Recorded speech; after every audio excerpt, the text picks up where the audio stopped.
All right, let's jump right in. We're taking a deep dive today into the potential impacts of Trump's policies. Fascinating stuff. Really is. And you guys have sent in some incredible articles and notes for us to dig into, Absolutely. like excerpts from All Notes 1125/2024 Hmm. and Alton Fry's opinion piece. The Trump majority may soon feel buyer's remorse. Interesting title. It is, right. And that's what we're here to explore. What could actually happen if these policies are put into action, Yeah, especially thinking about the economy and how different groups of people might be affected. right. Because it's one thing to talk about policies in theory, Exactly. but it's another to actually see how they might play out in the real world. And I think things could get a little crazy, Oh, absolutely. especially when it comes to the economy. We're seeing all these promises about tax cuts Yes. and at the same time promises about maintaining fiscal stability. Right. How do those two things work together? Yeah, that's what I'm wondering. How do you square those two ideas? Well, some economists are talking about the Laffer curve effect. Okay. The idea is that sometimes cutting taxes can actually lead to more government revenue Interesting. because it stimulates the economy. But, the tricky part is if you cut taxes too much, Right. Too deep, you might end up with a revenue shortfall. less money coming in. Exactly. And that's where the conflict with fiscal stability comes in. It's a tough balance. It is. So we're looking at potential tax relief on things like overtime, tips, even Social Security income, Right. and then huge cuts for wealthy investors. Big changes. Yeah. But then, on the other hand, there's this idea of drastically cutting the federal workforce, Mm-hmm. like a $2 trillion cut, which Elon Musk has even suggested. Wow. So how does that all fit together? Tax cuts and then slashing the workforce. Well, the sources suggest that cutting the federal workforce so drastically could really impact public services. Oh, yeah, for sure. Like longer wait times at the DMV, maybe delays in getting those Social Security checks, Makes sense. and cuts to essential programs. Wow, a lot of people depend on those services.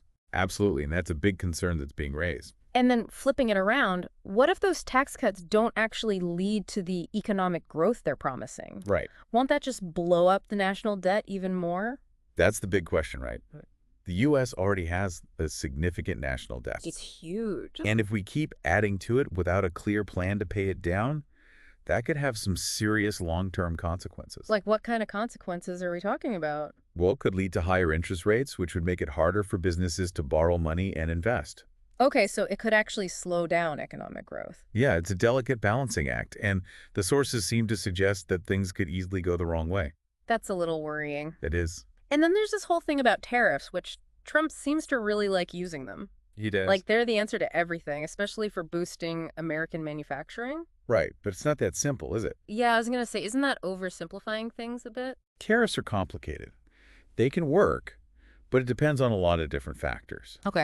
I mean, they can protect domestic industries from foreign competition. That's true. Right. But they can also backfire. In what way? Well, let's say we put tariffs on imported steel, for example. Okay. That might help American steel producers, at least for a little while. Okay. But then think about the American manufacturers who need that steel. Their costs go up. Because they have to buy the more expensive American steel. Exactly. And then they're probably going to pass those increased costs on to us, the consumers. So things just get more expensive for everyone. It's a real possibility. So you're saying that my favorite pair of jeans, that are usually a good deal, could suddenly become a luxury item. It's not out of the question. Tariffs can mess up global supply chains and make those imported goods more expensive. And it's not just jeans, right? It's everything. Right, everything from clothes to electronics to even groceries. And we haven't even talked about inflation yet. Oh. Like, if those tax cuts don't actually stimulate enough economic growth to cover the added debt. Yeah, we could be in a situation where we're paying more for everything because of tariffs Right. and then paying even more because of inflation. Ouch. It's a concern. A double whammy. The sources bring it up again and again. It Okay. could put a lot of pressure on people, especially those who are already struggling. Makes sense. And the Federal Reserve is already talking about inflationary pressures. Right. And tariffs could just make that worse. And then, on top of all of this, we have the labor shortage. Oh, yeah, that's a big one. It seems like we're already short on workers. We are. And Trump's immigration policies might just throw fuel on the fire. Absolutely. Yeah. The U.S. population is aging, and we're not having enough babies to keep up with the demand for workers. So we're already seeing shortages. We are. In healthcare, construction, technology. All essential industries. Yeah, and now we're talking about potentially deporting millions of immigrants. A lot of whom are doing those jobs, right? Yeah. Exactly. The jobs that Americans don't really want to do. It's interesting how it's all connected. It is. Like industries like agriculture, hospitality, construction, they really depend on immigrant labor. They do. And if we get rid of a big chunk of that workforce, it's going to lead to even more shortages It's likely. and probably slowdowns in production. And prices will go up even more because businesses are struggling to find workers. It's a real possibility. Yeah. So we could be paying more for our groceries, our houses, everything, Yeah. while also having fewer people to do the work. Strange situation. It is. It's like, worker shortages lead to supply shortfalls, Yeah. which then drives up demand for imported goods, Okay. which then become even more expensive because of the tariffs we were talking about. It's like a vicious cycle. It is. It could spiral out of control. So this isn't just about some abstract economic theories. No? This is about our everyday lives, what we eat, where we live, the jobs we have. Exactly. These policies could affect every aspect of our lives. It's a lot to take It in. is, but that's why we're here, Right. Yeah. to understand the potential consequences, good and bad. So we can make informed decisions about the future. That's the goal. I need a minute to process all this. I hear you. I think it's a good time to take a break before we dive into the social and political impacts of all this. Yeah, those are just as complex and interconnected. We'll be right back after a quick break. See you soon. All right, so let's shift gears a little bit Okay. and dive into the potential social and political impacts of these policies. Yeah, this is where things get really interesting, right? It does get interesting. The sources we're looking at suggest a really complex picture. How so? Well, it seems like some groups might actually benefit from these policies, while others might face some serious challenges. That makes sense. We just talked about how the economic impacts could really hit those who are already struggling. Exactly. But how about the bigger picture, like the social and political landscape? Right. How could these policies change how we interact with each other and view our government? One really interesting point that Alton Fry brings up in his piece is this idea of buyer's remorse. Buyer's remorse. Yeah, among Trump's supporters. Oh, interesting. Fry argues that a lot of voters might have prioritized the potential economic gains Over other things. over their personal values when they were voting. So they might have kind of overlooked some things that didn't really align with their beliefs. Yeah, maybe they were hoping for a better economic situation. Right, and kind of put those other things aside. Exactly. Oh. But what happens if those promised economic benefits don't actually happen? Yeah, what if it doesn't work out the way they hoped? And instead, they end up dealing with higher prices, fewer jobs, cuts to services they rely on? It's like, going to a fancy restaurant, ordering the most expensive dish, and then it tastes terrible. I like that analogy. You feel like you wasted your money. Right, you feel foolish. Exactly. And politically, Fry suggests this buyer's remorse could have some pretty big consequences. Okay, like what? Well, he thinks that Republicans, who have the majority in the Senate right now, Right. they might face a tough challenge in the 2026 midterms. If voters feel like those promises weren't kept. Exactly. Mm. Especially if those voters are now struggling to afford everyday things. Groceries, gas, all of that. Exactly. They might start to wonder if their vote was worth it. They might feel a little betrayed. And it's not just about the Senate either. Okay. How House members align themselves with Trump's policies could also be a big factor in their own reelection bids. Yeah, that makes sense. If they support policies that have made things harder for their constituents, They might be in trouble. they might face some tough challengers in the next election. It's all about accountability. It is. Now, there's another interesting point Fry makes about American machismo Oh, yeah. and how it might have played a role with some Hispanic voters. Right. Can you talk about that a little more? It's not a term you hear every day. It's definitely a fascinating concept. Yeah. And it's worth thinking about. Fry argues that Trump's persona, that projection of strength and dominance, Okay. might have resonated with some Hispanic voters. Who are attracted to that kind of leadership. Exactly. He even compares it to the historical figure of the caudillo, The caudillo. a strongman leader who often emerges in times of, social or political upheaval. So it's not just about the economy. It's Yeah. about something deeper. Yeah, a cultural or psychological appeal that goes beyond traditional party lines. But wouldn't deporting millions of immigrants, a lot of whom are Hispanic, wouldn't that alienate those voters? That's the big question, isn't it? Yeah. The sources don't really give us a clear answer on that. It's something to think about. It really is. We have to wonder, is that appeal to American machismo strong enough To outweigh the negative consequences? Right. If those voters start to feel the economic strain. Or see their family members affected by deportations? Yeah. Will they still be as supportive? It's hard to say. It seems like there's this tension there. On one hand, there's this attraction to a strong leader who's shaking things up. Right.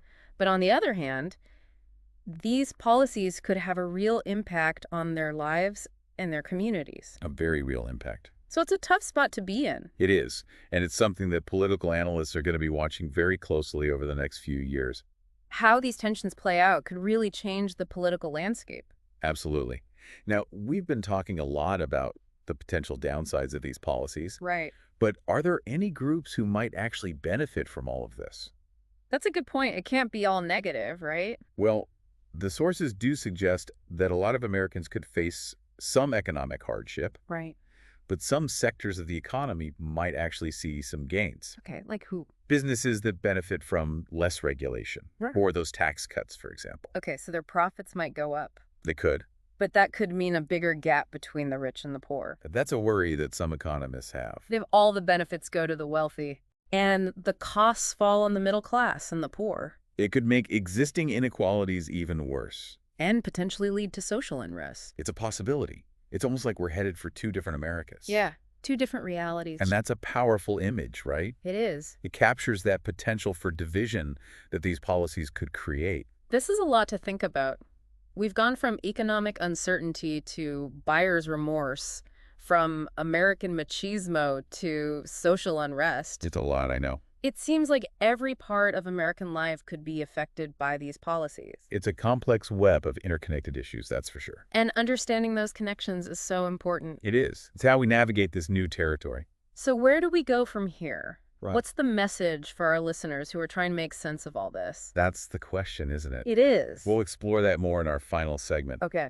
But for now, the key takeaway is that these policies have the potential to reshape America.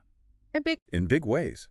And it's up to each of us to engage with these issues, stay informed, and make our voices heard. Well, we've really dug deep into this, haven't we? We have. Looking at all the possible ripple effects of Trump's policies, you know, the economy, social dynamics, even the political scene. It's a lot. It really is. And I have to say, I'm feeling a bit overwhelmed by it all. I can understand that. It's just so much to consider. It is. It's a lot of interconnected issues, isn't it? Exactly. Like every decision could lead to a bunch of unintended consequences. It's true.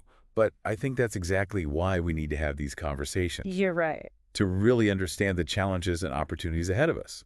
Yeah, ignoring it won't make it go away. Definitely not. We have to understand it, analyze it, and talk about it. And that's where you, the listener, come in. Okay, how so? Well, we've explored the sources you send in, Right.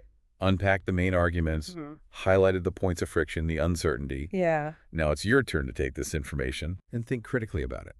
So as we wrap up this deep dive, Yes. let's come back to that central question. Okay. If Trump's policies are fully implemented, will the average American be better off? Will the benefits outweigh the costs? That's the million-dollar question, isn't it? It is. And unfortunately, there's no easy answer. Yeah. The sources we've looked at, they paint a mixed picture. Okay. Potential wins in some areas, but potential losses in others. Right, like a trade-off. It is a trade-off. And the final result, well, it depends on so many things. A lot of which are still up in the air. Exactly. So we have to ask ourselves, will those tax cuts really boost the economy enough? To make up for the potential increase in national debt. Right.